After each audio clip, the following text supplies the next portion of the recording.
चंद्रयान-3 चांद पर पहुंचा भी नहीं था कि चंद्रयान-2 की तरफ से बहुत बड़ी खबर सामने आ गई।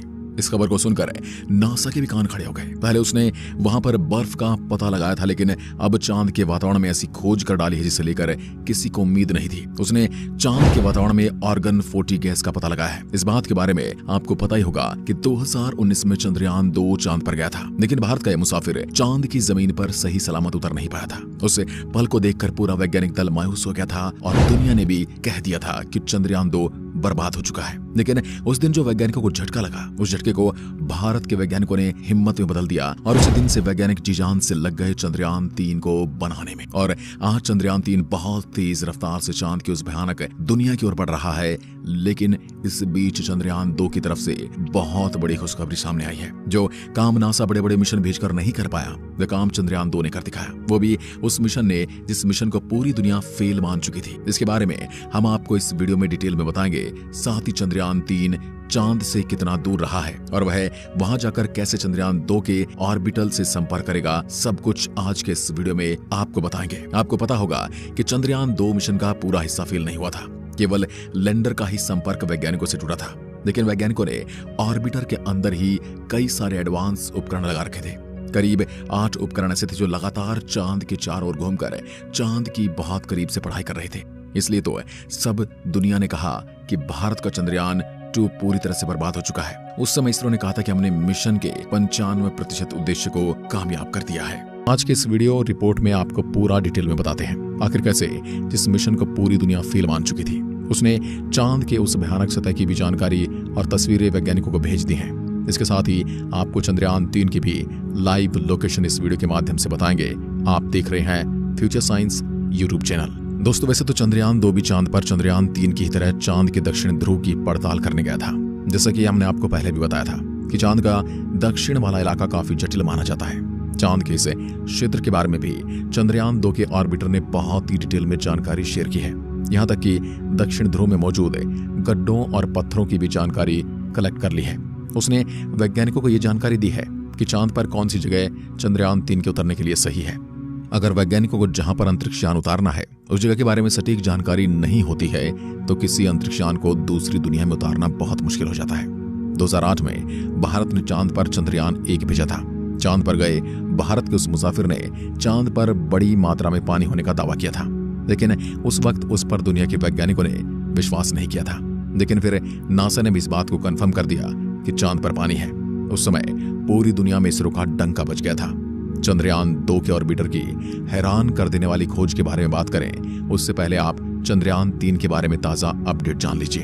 हाल फिलहाल चंद्रयान-3 आज ही के दिन कहा जा रहा है कि धरती के अंतिम ऑर्बिट को छोड़कर चांद और पृथ्वी के बीच के सीधे रास्ते की तरफ चल पड़ेगा, जैसा कि आप विजुअल में भी देख सकते हैं। यानी कि अब यह पृथ्वी की ग्रेविटी को छोड़कर उस भयानक अंतरिक्ष में यात्रा करने वाला है। कहा जा रहा है कि करीब 5 या 6 अगस्त को यह चांद की कक्षा में चला जाएगा। उसके बाद भी कुछ दिनों का प्रोसेस होता है चांद पर उतरने, क्योंकि यह सीधे रास्ते पर जाने के बावजूद भी सीधा चांद पर नहीं जाने वाला है, बल्कि जैसे पृथ्वी के चारों ओर चक्कर काटकर इसने पृथ्वी का गुरुत्वाकर्षण छोड़ा था, ठीक ऐसे ही है चांद के नजदीक राउंड में चक्कर काटते हुए नजदीक जाएगा। यानी हाल फिलहाल सीधे तौर पर कहें तो ये वैज्ञानिकों के प्लान के मुताबिक ही चांद की ओर तेजी से बढ़ रहा है। दोस्तों, कई सालों में ऐसा माना जाता है कि चांद के पास अपना कोई वातावरण नहीं है, या आप ये कह सकते हैं कि चांद के पास बिल्कुल पतला सा हल्का सा वातावरण है। लेकिन इसरो के चंद्रयान-2 ने दुनिया को बता दिया कि चंद्रमा के बाहरी वातावरण में प्लाज्मा डेंसिटी मौजूद है। ये बहुत बड़ी बात इसलिए हो जाती है क्योंकि इससे पहले तो ये माना जाता था कि चांद के पास ना के बराबर वातावरण है। चंद्रयान-2 के ऑर्बिटर को चंद्रमा के ऊपरी वायुमंडल में एक महत्वपूर्ण गैस के अवशेष हाथ लगे हैं। दरअसल चंद्रयान-2 के ऑर्बिटर के अंदर एटमॉस्फेरिक कंपोजिशन एक्सप्लोरर नाम के उपकरण ने चांद के बाहरी वायुमंडल में आर्गन गैस 40 का पता लगाया है। इसके जरिए चंद्रमा के बाहरी आवरण के बारे में पढ़ाई करने में मदद मिल सकती है। दोस्तों, इसके अलावा चंद्रयान-2 के ऑर्बिटर ने जो खुशखबरी दी है उसने दुनिया भर की स्पेस एजेंसी को हैरानी में डाल दिया। चंद्रयान-2 के ऑर्बिटर में लगे एक्सरे स्पेक्ट्रोमीटर उपकरण ने चांद की सतह पर क्रोमियम, मैग्नीज और सोडियम जैसे मूल्यवान खनिज होने की संभावना जताई है। यहाँ तक कि चांद के दक्षिण वाले हिस्से के अंदर हाइड्रोजन, अमोनिया, मीथेन, मरकरी और सिल्वर जैसे मूल्यवान संसाधनों का खजाना मौजूद हो सकता है। और इसके बारे में ठीक से पता तो तब चलेगा जब चंद्रयान-3 का रोवर चांद की सतह पर उतरेगा, तो इन सब के बारे में वहां घूमकर जानकारी वैज्ञानिकों के पास भेज देगा।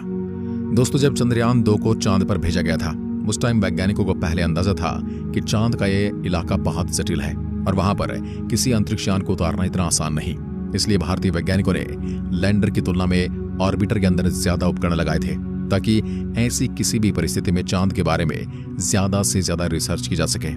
इसी के साथ चंद्रयान-2 में एक उपकरण लगाया हुआ है जिसे एक्सरे मॉनिटर कहा जाता है, जो साल 2019 से ही चांद के चारों ओर चक्कर लगाते हुए सूरज की पढ़ाई कर रहा है। उस उपकरण ने सूरज की माइक्रो प्लेयर के बारे में भी जानकारी कलेक्ट की है। आपको पता होगा कि सूरज से जब आग के बड़े बड़े तूफान उठते हैं, उसमें से काफी बड़ा हिस्सा ट्रैवल करके पृथ्वी तक पहुंचता है। चंद्रयान-2 के ऑर्बिटर ने चांद और पृथ्वी की तरफ आने वाले सौर तूफान की जानकारी भी वैज्ञानिकों के पास भेजी है। इस जानकारी के माध्यम से वैज्ञानिक ये समझ पाएंगे कि सूरज कितने बड़े मास को अंतरिक्ष में फेंक देता है, जो कभी पृथ्वी के चारों ओर घूम रही सैटेलाइट के लिए भी खतरा बन जाता है। अगर उसके बारे में सटीक जानकारी वैज्ञानिकों के पास होगी तो कभी भविष्य में अंतरिक्ष मिशन करते समय इन तूफानों से बचा जा सकता है। इसके अलावा चंद्रयान-2 के ऑर्बिटर ने चांद की उबड़ खाबड़ पड़ी जमीन की भी पढ़ाई कर ली है। यहाँ तक कि जो चांद के गहरे गड्ढे हैं, उनका भी मैप बनाकर वैज्ञानिकों को भेज दिया है। जिस टाइम चंद्रयान-2 को चांद पर भेजा गया था, उस टाइम वैज्ञानिकों ने इसके कार्यकाल को 7 साल के लिए सेट किया था। पिछले 4 साल से ये सही से चांद के बारे में पढ़ाई कर रहा है। अनुमान ये है कि आगे 3 साल तक भी ऐसे ही चांद के बारे में जानकारी भेजता रहेगा। जब चंद्रयान-3 चांद की सतह पर जाएगा, उस समय यह ऑर्बिटर उसे संपर्क कर लेगा, जिसके बाद वह रोवर जो भी चांद की सतह से जानकारी भेजेगा, उस जानकारी को यह अपने पास लेकर सीधा डीप नेटवर्क में बैठे इसरो के वैज्ञानिकों को भेज देगा। यानी चंद्रयान-2 के बिना अभी भी चंद्रयान-3 अधूरा ही है। अब दुनिया भले ही मान रहे कि चंद्रयान-2 फेल हो गया, लेकिन आज भी असली खेल तो चंद्रयान-2 का ऑर्बिटर ही कर रहा है। चंद्रयान-2 का रोवर जब उतर रहा था, तो शायद उसके थ्रस्टर जो उसकी स्पीड को कम करने वाले थे, वो सही से काम नहीं कर पाए। जिस समय अंतरिक्षयान उतरता है, उस समय इस पर लगा ऑन बोर्ड कंप्यूटर से कंट्रोल करता है, क्योंकि वहां पर सेकंड का खेल होता है।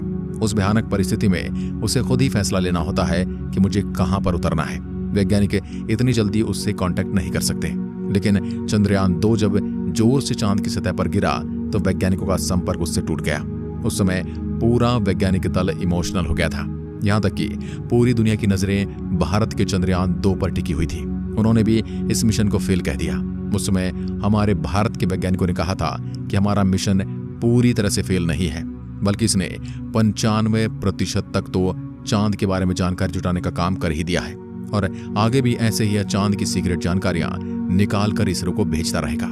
लेकिन जितनी जानकारी कोई रोवर नहीं भेज सकता, इतने उपकरण तो हमारे इसरो के वैज्ञानिकों ने पहले ही उसके अंदर फिट कर दिए थे। इसकी भेजी जानकारी ने पूरी दुनिया के वैज्ञानिकों को भी हैरान कर दिया है। ये ऐसी जानकारी है जो चंद्रयान-3 को उतरने में बहुत बड़ी मदद करने वाली है, और चंद्रयान-2 के रोवर की तुलना में इस बार नए रोवर को बहुत ज्यादा एडवांस बनाया गया है, और उसके डिजाइन के अंदर भी काफी बदलाव किया गया है। मतलब कि इस बार पूरे हाई चांस हैं यहाँ चांद की उस भयानक जगह पर आराम से उतर जाएगा। हालांकि अभी से 20 से 25 दिन और चांद पर उतरने में लगने वाले हैं, और अभी यह ग्राउंड में बैठे वैज्ञानिकों के अनुसार बिल्कुल सही तरीके से चांद की ओर बढ़ रहा है। 1 अगस्त का दिन इसके लिए बहुत ज्यादा खास रहने वाला है, क्योंकि इस दिन वैज्ञानिक इसके इंजन को ऑन करके पृथ्वी के अंतिम कक्षा में निकालकर इसे चांद पर जाने वाले रास्ते पर डाल देंगे। फिर तो बस 23 अगस्त का इंतजार है।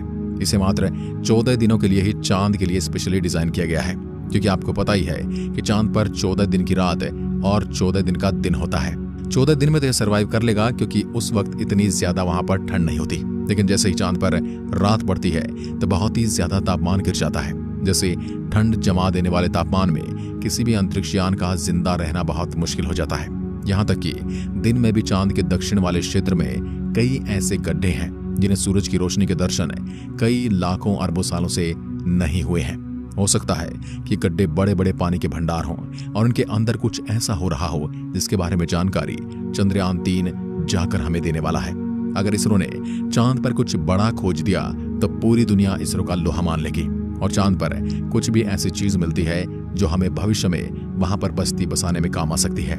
पानी तो किसी भी दूसरी दुनिया में बस्ती बसाने में एक अहम हिस्सा होता है, इसलिए उम्मीद करते हैं कि 23 अगस्त के दिन ये सही सलामत चांद पर उतर जाए। आप इसके बारे में क्या सोचते हैं कमेंट बॉक्स में लिखकर जरूर बताएं। और ऐसे ही विज्ञान से जुड़ी इंटरेस्टिंग वीडियोस देखने के लिए आप फ्यूचर साइंस चैनल को सब्सक्राइब जरूर करें। एक बार फिर मिलते हैं, तब तक के लिए नमस्कार। जय हिंद, जय भारत।